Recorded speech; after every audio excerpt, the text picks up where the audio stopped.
Vous êtes président d'une SASU? Génial. Allez, une question complexe. Combien faut-il vous payer? Vous ne savez pas? Je vais vous donner un indice. Vous devez vous rémunérer en fonction de votre situation actuelle. Je m'appelle Patrick et je vais tout vous expliquer. Allez, c'est parti.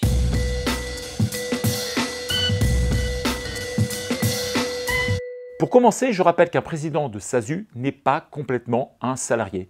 Il est assimilé salarié. Bon, c'est quoi la différence entre un salarié et un assimilé salarié?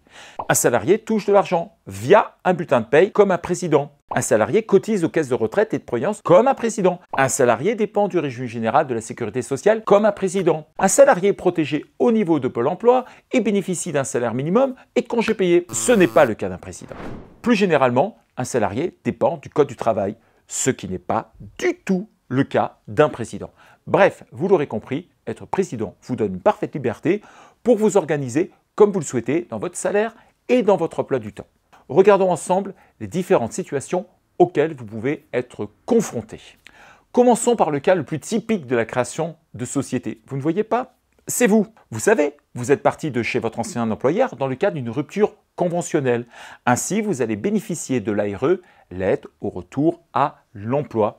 L'ARE consiste dans le versement d'indemnités chômage versées par Pôle emploi pendant une durée qui peut aller jusqu'à 36 mois. De fait, la plupart des créateurs ne se rémunèrent pas du tout puisqu'ils bénéficient des indemnités chômage. Cela leur permet de laisser l'argent se cumuler au sein de leur société sans avoir à se verser de bulletin de salaire.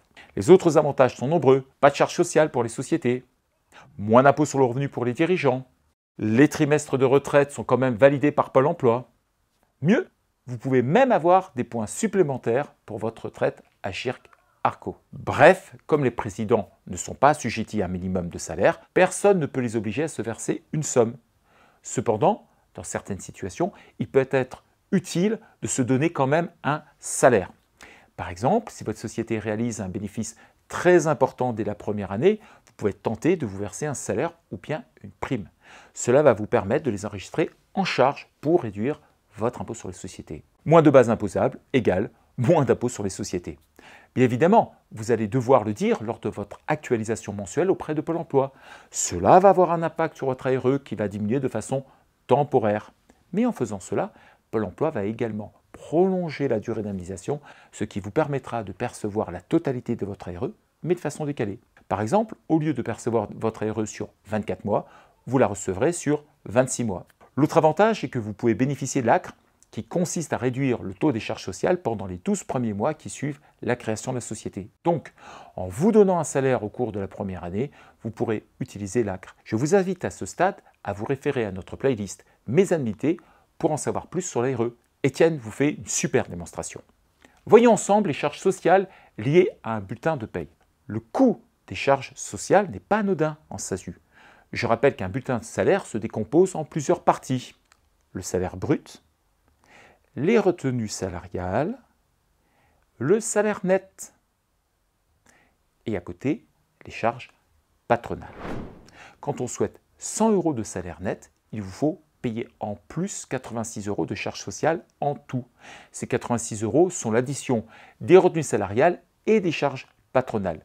La somme paraît importante, mais je rappelle deux choses. 1. Ces cotisations vous donnent un salaire différé comme la retraite et la prévoyance. 2. Elles réduisent votre base imposable à l'impôt sur les sociétés. Ainsi, le vrai coût pour la SASU à l'IS s'établit entre 137 et 158 € pour avoir 100 € net. Voyons le cas d'un président qui ne bénéficie plus de l'ARE et qui n'a que sa société comme activité. Dans ce cas, un changement de stratégie s'impose. Il va falloir nécessairement vous rémunérer pour plusieurs raisons. Tout d'abord, il vous faut valider vos trimestres de retraite si vous souhaitez bénéficier un jour d'une retraite à taux plein. Il vous suffit de vous verser l'équivalent de 600 heures de SMIC à l'année, soit 6 150 € à l'année, avec un minimum de 2 bulletins de salaire. Ensuite, si votre foyer fiscal, c'est-à-dire vous, votre conjoint, conjointe, marié, pacsé, n'a pas 8 230 € de salaire net imposable à l'année, vous risquez de payer une taxe spécifique sur vos autres revenus. Cela s'appelle la taxe PUMA. On vous met un lien pour aller voir la vidéo. Enfin, si vous êtes malade et que vous voulez bénéficier d'indemnités journalières, il vous faudra au moins cotiser sur une base de 20 810 € par année civile. Au-delà du salaire minimum, on peut également réfléchir à l'optimisation de votre salaire. En effet, si la santé de votre société se porte bien, nous vous conseillons de réfléchir à optimiser votre rémunération pour maximiser les avantages sociaux. Nous avons déjà dédié un talk-show à ce sujet, nous vous mettons dans la description un lien pour y accéder. Pour résumer, un bulletin de salaire mensuel compris entre 2 800 et 3 400 € brut sera le plus intéressant. Pourquoi? Tout simplement parce que le montant des cotisations sociales sera le plus efficace pour votre entreprise et pour vous. Et pour ceux qui souhaitent disposer de plus d'argent à titre personnel, je rappelle que le salaire n'est pas l'unique forme de rémunération. Il en existe de nombreuses comme les dividendes, l'épargne salariale, le montage de holding. Nous avons consacré une série de 9 vidéos vous offrant chacune un moyen d'optimiser votre rémunération. Je vous mets en lien la série et l'article. Maintenant, il est possible que vous cumuliez, en plus de votre qualité de président, un autre job. En effet, vous pouvez très bien être président d'une autre SAS ou gérant d'une SRL, ou bien encore salarié d'une société ou micro-entrepreneur, ou tout simplement retraité. Ces différentes situations appellent le commentaire suivant. Si vous êtes gérant d'une SRL ou micro-entrepreneur, vous dépendez directement de la sécurité sociale des indépendants. Cela signifie également que vous versez obligatoirement des charges sociales à cet organisme, même si vous ne vous rémunérez pas. Ainsi, il serait peut-être intéressant de réfléchir à changer de statut juridique pour votre SRL ou micro-entreprise. Mais vous pouvez également décider de ne pas vous donner de salaire en tant que président pour éviter le cumul des cotisations sociales.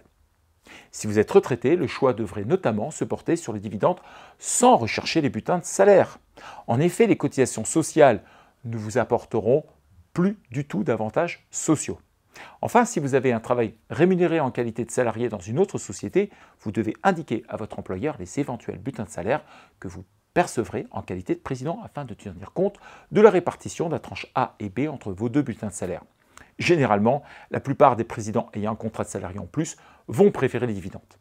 J'espère que vous avez passé un bon moment. J'ai remarqué qu'il y avait quelques nouveaux parmi nous. Profitez-en pour vous abonner. Vous profiterez nécessairement des dernières nouveautés. Je vous dis à très vite. Au revoir.